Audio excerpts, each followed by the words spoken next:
क्या आपका बच्चा भी कोई कार्य शुरू होने से पहले ही यह कह देता है कि यह मुझसे नहीं हो सकता? यदि इस प्रॉब्लम से आप भी जूझ रहे हैं तो ये वीडियो आपके लिए है, क्योंकि आज के वीडियो में आपको समझाने वाला हूँ कि सेल्फ एस्टीम यानी कि आत्मसम्मान का मनोविज्ञान क्या है और बच्चों में आत्मविश्वास और आत्मसम्मान कैसे आप विकसित कर सकते हैं। इस वीडियो में कंप्लीट मैं जानकारी देने वाला हूँ।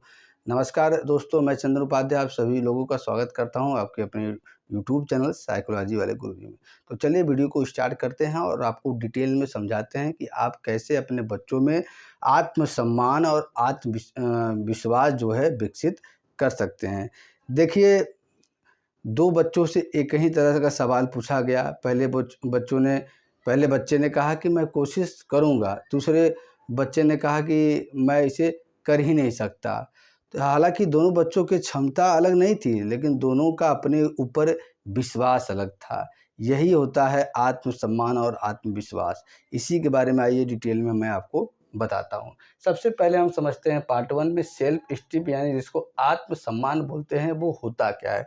देखिए, व्यक्ति अपने बारे में जो मूल्य और रिस्पेक्ट महसूस करता है, जो वैल्यू और रिस्पेक्ट महसूस करता है, उसी को आत्मसम्मान बोलते हैं। ठीक है? कोई व्यक्ति अपने बारे में जो मूल्य और रिस्पेक्ट दूसरों से महसूस करता है, उसे ही हम क्या है, आत्मसम्मान यानी कि सेल्फ एस्टीम बोलते हैं। अब पार्ट 2 में मैं आपको बताऊंगा कि लो सेल्फ एस्टीम के संकेत क्या है, यानी कि आप जो पेरेंट्स हैं, टीचर हैं या साइकोलॉजी के जो स्टूडेंट हैं, आप ये कैसे फैसला लेंगे कि किसी बच्चे में या उसके खुद के अंदर क्या है, निम्न आत्मसम्मान है। तो इसके कुछ साइन होते हैं, कुछ सिम्टम्स होते हैं, जिनके आधार पे आप ये अंदाज़ा लगा सकते हैं। सबसे पहला है कि बार-बार यह कहना कि मैं नहीं कर सकता, यह कहना। देखिए, सबसे पहला यह लो सेल्फ एस्टीम का संकेत है कि ऐसे बच्चे बार-बार किसी भी कार्य को आप करने के लिए देंगे तो वो कहेंगे मुझसे ये नहीं हो सकता। तो ये क्या है, पहला संकेत। दूसरा क्या है, नई चीज़ों से डरना। ऐसे जो बच्चे होते हैं क्या है, जिनमें लो सेल्फ एस्टीम होता है, वह क्या है, असफलता के डर से जो नई चीज़ें होती है उसको करना बंद कर देते हैं। उनको ये डर होता है कि क्या है, मेरा लोग मजाक उड़ाएंगे, मुझे वो लोग डांटेंगे, इसलिए नई चीज़ों से डरते हैं। दूसरा, दूसरों से अपनी तुलना करना। ऐसे लोग जो होते हैं ना, दूसरों लोगों से, चाहे अपने भाई बहन से, चाहे अपने दोस्तों से, चाहे अपने पड़ोसियों से तुलना करते हैं कि देखिए वो हमसे बेटर है, वो हमसे ज़्यादा सुंदर है, उसका ज़्यादा हमसे मार्क्स आया है। इससे क्या है, उनके अंदर और भी ज़्यादा जो लो सेल्फ एस्टीम हो जाता है। आलोचना से बहुत अधिक दुखी होना। ऐसे बच्चे क्या होते हैं, अगर उन्हें जो है डाँट मिला जाए परिवार के द्वारा या कोई छोटी बात भी कर दे तो उससे इतना ज़्यादा दुखी होंगे कि जैसे आपने उन्हें बहुत ज़्यादा मार पीट दिया है, बहुत ज़्यादा दुखी हो गया है। तो अगर ऐसा हरकत आपके बच्चे करें तो आप समझ जाइए कि ये लो सेल्फ एस्टीम का संकेत है और अपनी उपलब्धि को कम आंकना है। ऐसे बच्चे क्या होते हैं, जो लो सेल्फ एस्टीम वाले होते हैं, वो अपने उपलब्धि को, जो अचीवमेंट होते हैं उसको कम आँक के दूसरे व्यक्तियों की उपलब्धि, दूसरे लोगों की उपलब्धि को ज़्यादा बेहतर समझते हैं। तो यदि ये लक्षण आपके बच्चे में दिख रहे हैं तो आप समझ जाइए कि लो सेल्फ एस्टीम का संकेत है। ये ज़रूरी नहीं कि ये बच्चों में ही देखें, मेनली बच्चों के लिए ये है, लेकिन ये किसी भी व्यक्ति के साथ भी हो सकता है।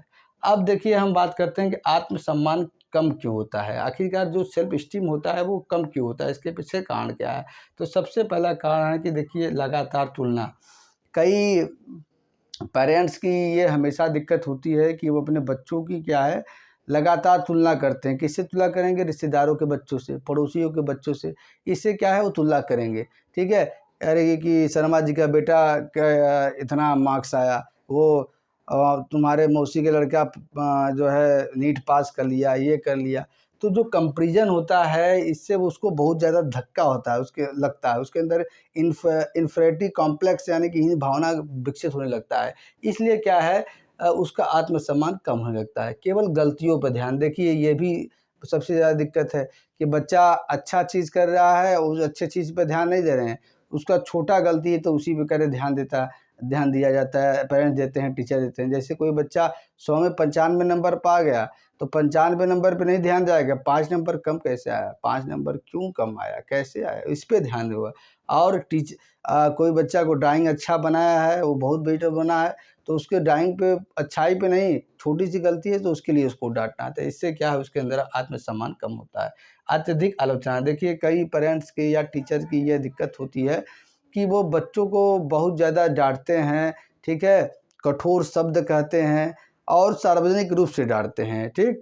इसलिए क्या होता है कि ऐसे बच्चे अपने आप को वर्दनेस का लक्षण क्या है, मैं बेकार हूँ, मुझसे कुछ हो नहीं सकता, इसलिए उनका आत्मसम्मान कम है। असफलता के डर, कई बार आपने ये भी देखा होगा कि जो बच्चों में आत्मसम्मान कम होने के ये भी कारण है कि ऐसे बच्चे असफल होने के डर से कि मैं ये काम करूँगा तो असफल हो जाऊँगा, तो नई चीज़ें करते नहीं हैं। उनके पास योग्यता होने के बाद भी वो चीज़ें नहीं इन्वॉल्व करते हैं। जैसे क्लासरूम में कोई टीचर पूछे कि बताओ अच्छा मनोविज्ञान की एक परिभाषा बताइए, तो उसको आ रहा है लेकिन तब भी वो नहीं उठा रहा है।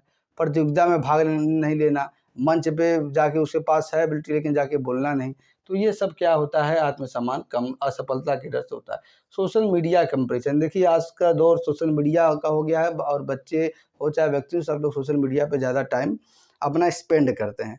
तो सोशल मीडिया की जो दुनिया होती है, जो रील की दुनिया होती है वो रियलिटी की दुनिया से अलग होती है। लेकिन क्या है बच्चे उसे देखते हैं, कंज़्यूम करते हैं तो उस पे जो तुलना करने लगते हैं कि बाकी लोग मुझसे बहुत ज़्यादा बेहतर हैं, सुंदर है, आकर्षक है, उसका लाइफ़स्टाइल, लिविंग स्टैंडर्ड कितना अच्छा है, उसका वो है। महिलाएँ भी ये करती हैं, पुरुष भी करते हैं, सब लोग करते हैं। तो सोशल मीडिया कंपैरिज़न के कारण भी उनका आत्मसम्मान, सेल्फ एस्टीम कम होने लगता है। अब पार्ट 4 में बताऊँगी कि पेरेंट्स की सामान्य गलती है। पेरेंट्स की ऐसी जनरल मिस्टेक जो लगता है कि वो सामान्य है, लेकिन वो धीरे-धीरे बच्चों को क्या है आत्मसम्मान को कम कर कर रहा होता है। तो पेरेंट्स आप भी और टीचर आप भी इस बात को ज़रूर ध्यान दीजिए कि आप कौन जनरल मिस्टेक कर रहे हैं जो बच्चे के सेल्फ एस्टीम को और सेल्फ कॉन्फिडेंस को डिस्ट्रॉय कर रहा है। सबसे पहला है तुमसे कुछ नहीं होगा, ठीक है? ये जो है एकदम जनरल डायलॉग इसको कह लीजिए, ठीक है? हर कोई व्यक्ति कोशिश कर रहा है, कोशिश करने के पहले ही उसके घर वाले से कहेंगे अरे ये तुमसे नहीं होगा। लड़का कह रहा है कि मैं आईआईटी जेईई की तैयारी करूँगा, मैं आईएएस पीसीएस करूँगा। अरे तुम क्या कर लोगे? तुमसे नहीं हो पाएगा, तुम्हारी योग्यता है ऐसा करने की? हैं? तुम ऐसे करते हो। तो ये जो डायलॉग है इसको हटाना होगा। ये जनरल मिस्टेक जो पेरेंट्स और टीचर दोनों करते हैं तो इसको आपको बंद करना होगा। भाई-बहन से तुलना हो जाता है, ठीक है? कोई ऐसा बच्चा है जो कि नंबर उसका कम आ रहा है तो उसका बड़े भाई से, बहन से जिसका अच्छा नंबर है उससे तुलना हो जाएगा, ठीक है? टीचर भी तुलना कर देंगे, करे जो क्लास में तेज़ है उन लोगों से तुलना कर देंगे ऐसे बच्चों का। तो इससे जो है सेल्फ एस्टीम जो है दबता है। तो कंपैरिज़न आप बंद कीजिए। आप समझिए कि हर बच्चा के अंदर एक यूनिक टैलेंट होता है, उसी टैलेंट को पहचान के उसको आगे बढ़ाइए तो वो बेहतर कर पाएगा। केवल अंकों को महत्व देना, ठीक है? आज के ज़माने में क्या है रिज़ल्ट आपका परफ़ॉर्मेंस, आपकी नॉलेज, आपकी योग्यता डिसाइड करती है आपका मार्कशीट। कितना परसेंटेज आप आएँ, कितना नंबर आए। आपके पास जो है ढेर सारा नॉलेज हो, ढेर सारा जो है स्किल हो, योग्यता हो लेकिन यदि परसेंटेज नहीं आया आपका तो आप बेकार है। ठीक उसी तरीके से जैसे कि आप कितना ही डिग्री जुटा लें, कितना ही आप जो है तैयारी करें, कितना ही संघर्ष करें, लेकिन उस समय आपको कुछ नहीं पूछेगा। उससे आपको नहीं जब आप सफल हो जाएँगे तो मतलब आपके ये सब योग्य है, यही चीज़ है। तो ऐसे अंकों को महत्व न दीजिए, ठीक? सार्वजनिक रूप से डाँटना, कई पेरेंट्स की ये भी दिक्कत होती है कि 4 लोग आए हैं, रिश्तेदार के लोग आए हैं, पड़ोस के लोग आए हैं, बच्चों को उसी समय किसी बात को लेकर डाँट गए, डाँट देते। तो डाँटने से सबके सामने और बुला के अकेले में समझाने से इसमें बहुत फ़र्क है। सबके सामने डाँटेंगे तुरंत बच्चे को लगेगा कि मेरे पापा खुद ही मेरी रिस्पेक्ट नहीं करते, मेरा कोई वैल्यूज़ नहीं है। यही तो सेल्फ एस्टीम है, यही तो दिक्कत होता है। नहीं करते हैं तो उसके अंदर क्या है इन्फीरियरिटी कॉम्प्लेक्स, हीन भावना वाला विकसित हो जाता है और उसका सेल्फ एस्टीम एकदम गिर जाता है। तो ये नहीं करना है, जब भी बच्चा आपका कोई गलती करे या कुछ भी आपको चीज़ों को उसको समझाना हो तो उसको अकेले बुलाइए और डाँट के नहीं प्यार से समझाइए, एग्ज़ाम्पल से समझाइए, ठीक है? तब बच्चों को समझ में आएगा। प्रयास की सराहना न करना, ठीक है? किसी बच्चे ने वो असफल हो जा रहा है लेकिन उसका जो एफ़र्ट है उसकी कोई सराहना नहीं करता। वही बात है ना, जब तक वो सफल नहीं होगा तब तक उसकी एफ़र्ट मतलब कोई बच्चा जो है 10-10 घंटा पढ़ाई कर रहा है, वो कर रहा है, लेकिन क्या है वो सफल किसी कारणों से सफल नहीं हो पा रहा है, तो उसे कोई नहीं देखेगा, वो बल्कि जो है उसे डाँटेगा। इसलिए बच्चा अगर प्रयास कर रहा है तो आप एक तरह से मोटिवेट कीजिए बच्चों को आप कि तुमने कोशिश अच्छा की, तुम आगे और बेहतर कर सकते हो, लगे रहो। तो इससे एक बूस्टअप उसको मिलता है वो आगे बढ़ने का। तो कुछ ये सामान्य गलतियाँ पेरेंट्स की हैं जिससे आप नहीं करना आपको है। क्या-क्या है? तुमसे कुछ नहीं होगा, भाई-बहन से तुलना, केवल अंकों को मत देना, सामाजिक रूप से डाँटना, प्रयास की सराहना करना। अब मैं आपका सॉल्यूशन बताता हूँ, मनोविज्ञान आधारित कुछ रणनीतियाँ बताता हूँ, अगर उसको आप फॉलो करेंगे तो अपने बच्चे के अंदर जो आत्मसम्मान है, विश्वास है, उसको आप डेवलप कर सकते हैं। स्ट्रेटजी नंबर 1, एफर्ट की सराहना करें। बच्चे ने किसी भी क्षेत्र में कोई काम कर रहा है तो उसके जो है भले वो बेहतर ना कर पाए, भले वो पूरा ना कर पाए, लेकिन उसने कोशिश की है तो आप उसको प्रशंसा कीजिए, उसको शाबाशी कि तुमने अच्छी कोशिश की, तुम्हारा शुरुआत अच्छा है बेटा, तुम आगे और बेहतर कर पाओगे, करते रहो, ठीक है? यहाँ पे दिक्कत है, ऐसे कि इसको सही कर लोगे बेटा तो तुम और अच्छा कर लोगे, ठीक है? स्ट्रेटजी नंबर 2, स्ट्रेंथ पहचानें। ये आप जानें कि हर बच्चा एक यूनिक टैलेंट लेकर जन्म लेता है। आप तुलना करके उसका मन नहीं है नीट करने का, उसका मन नहीं है आईएएस, उसका मन है ड्राइंग करना है, उसी में क्षेत्र बनाना है, तो आप ज़बरदस्ती नहीं थोप सकते, बल्कि उसको टैलेंट पहचानिए। टैलेंट क्या पहचानेंगे? वह काम जो वो सबसे मन लगा के करता है, जो जिसको सबसे ज़्यादा पसंद करता है, वही तो उसका यूनिक टैलेंट है, तो उसको निखारिए, ठीक है? Strategy number 3, positive self talk सिखाइए। बच्चे को जैसे नेगेटिव सेल्फ टॉक तो सिखाना नहीं पड़ता, लोग सीख जाते हैं कि मैं बेकार हूँ, मुझसे कुछ नहीं होगा, मैं सफल ही नहीं हो पाऊँगा। लेकिन पॉजिटिव सेल्फ टॉक सिखाइए, ये बहुत ज़रूरी है, ब्रेन को बहुत ज़्यादा प्रभावित करता है। इसलिए पॉजिटिव अफ़र्मेशन की बात की जाती है। आप बच्चा जब सुबह उठ रहा है तो उससे पॉजिटिव अफ़र्मेशन कीजिए, सेल्फ टॉक करवाइए, सोते समय सेल्फ टॉक कराइए। ऐसा 21 दिन करवाएँगे तो उसका देखेंगे आपने पूरा ब्रेन, पूरा उसका बिहेवियर ए टू ज़ेड हर चीज़ जो है उसका चेंज हो जाएगा। उससे कहिए कि आप अपने से जो है स्वयं से बात करो, ठीक है? पॉजिटिव कि मैं ये कर सकता हूँ, मैं ये बन सकता हूँ, यह मुझसे होगा, ज़रूर होगा, मैं इसे अचीव कर सकता हूँ, मेरा इतना नंबर आ सकता है, ठीक है? आप स्टडी नंबर 4, स्मॉल सक्सेस बनाइए। ये नहीं कि बच्चे को पहले ही बहुत बड़ा टारगेट दे दिए, ठीक है? कोई व्यक्ति है अगर तुरंत उसको जो है माउंट एवरेस्ट पे आप चढ़ा देंगे तो वो नहीं चढ़ेगा, ठीक है? ट्रेनिंग होता है व्यक्ति का, पहले वो छोटे-छोटे पहाड़ों पे चढ़ता है, पूरा ट्रेनिंग होता है, तब जाके वो माउंट एवरेस्ट पे चढ़ पाता है। इसलिए छोटे-छोटे जो है टारगेट बनाइए, जब बच्चा उसको जो है अचीव करेगा तो उससे उसके अंदर जो है सेल्फ कॉन्फिडेंस बढ़ेगा और वो बच्चा इसी तरीके से बड़े टारगेट को भी जो है सफल हो जाए। और यही बात अब बच्चों आप अपने पढ़ाई में भी लागू करिए, ठीक है? जैसे बड़ा सिलेबस लेंदी है तो उसको एक साथ पढ़ेंगे तो आपको नहीं समझ में आएगा। आप एक छोटा-छोटा टारगेट बाँट के पढ़िए कि मैं ये इतने दिन में समाप्त करूँगा, ऐसे समाप्त करूँगा, ठीक है? तो इससे आपको एक बूस्टअप मिलेगा, जैसे-जैसे समाप्त होगा।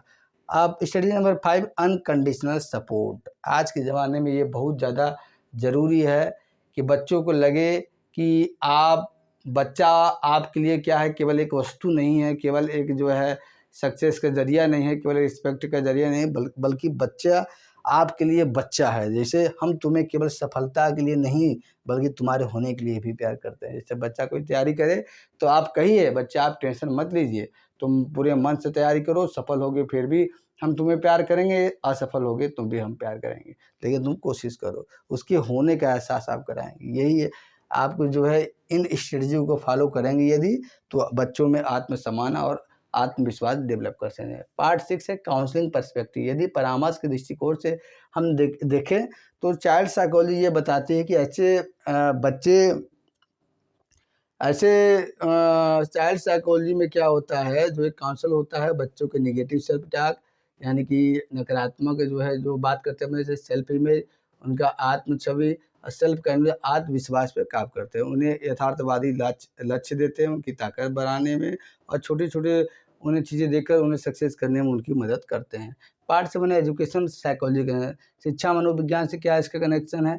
तो एजुकेशनल जो साइकोलॉजी है वो बताती है कि ऐसे बच्चे जो स्वस्थ सेल्फ स्टीम वाले होते हैं वो क्लास में क्या है सक्रिय रूप से भागीदारी करते हैं, क्वेश्चनिंग करते हैं, और क्या होता है अधिगम में जो चुनौतियाँ आने वाली होती है उसको वो स्वीकार करते हैं, ठीक? तो ये आप जो है आपने देखा कि आज क्लास मैंने आपको बता दिया कि क्या होता है, बच्चों में आत्मविश्वास और आत्मसम्मान कैसे डेवलप किया जाए। लास्ट में मैं यही कहूँगा कि आप बच्चों को ये बिल्कुल मत सिखाइए कि वो सबसे बेहतर बने। बल्कि बच्चे को आप यह विश्वास दिलाइए कि तुम सीख सकते हो, आगे बढ़ सकते हो और अपनी पहचान खुद बना सकते हो। और यही एक हेल्दी सेल्फ स्टीम की नींव है। इसको ध्यान में ज़रूर रखिएगा।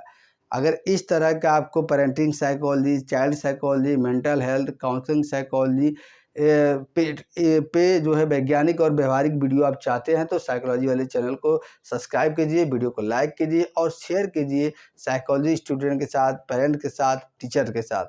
आज का वीडियो यहीं तक। मिलेंगे नेक्स्ट वीडियो में किसी अन्य टॉपिक के साथ।